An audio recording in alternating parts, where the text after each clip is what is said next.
Cette histoire s'est passée en Angleterre au début du XXe siècle. L'histoire est un peu tragique, hein. Un immeuble était en train de brûler avec des personnes à l'intérieur. À cette époque-là, les pompiers tendaient une couverture spéciale en servant de trampoline sur laquelle les gens qui se jetaient par la fenêtre pouvaient se récupérer au sol sans trop de dommages. Dans l'histoire, le feu et la fumée augmentaient dans l'immeuble et les gens un à un sautaient par la fenêtre et atterrissaient sur le trampoline. À la fin, il ne restait qu'un petit garçon dans l'immeuble en flammes. Paralysé par la peur, il n'osait passer par la fenêtre et se jeter dans le vide. Et d'en bas, les pompiers l'appelaient, l'incitaient à descendre pendant que la fumée commençait à tout recouvrir.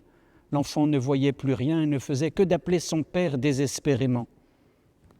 Heureusement, le père arriva en courant du travail, entendant son fils crier « Papa, papa !» Le père cria à travers l'écran de fumée « Allez, je suis là, saute !» Et l'enfant se jeta instantanément dans le vide, tomba dans le trampoline et fut récupéré par son père sain et sauf. Cette histoire fait penser au cri de Jésus sur la croix. « Mon Dieu, pourquoi m'as-tu abandonné? Papa, où es-tu » Comment comprendre cette solitude éprouvée par Jésus? Son père l'aurait-il laissé tomber? Cette histoire pourrait faire comprendre où se situe le Père lorsque Jésus meurt sur la croix, présent comme derrière un écran de fumée. Cette histoire est l'une des plus belles pour mieux comprendre la passion.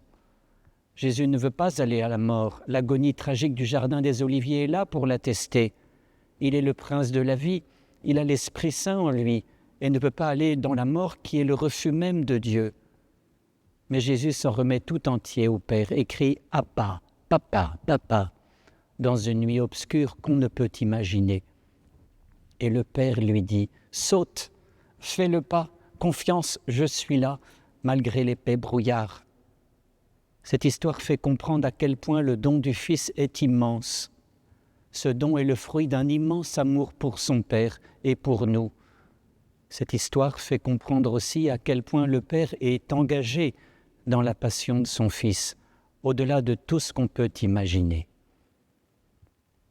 À la 9e heure, Jésus cria d'une voix forte « Éloi, Éloi, lema sabachthani », ce qui se traduit « Mon Dieu, pourquoi m'as-tu abandonné ?»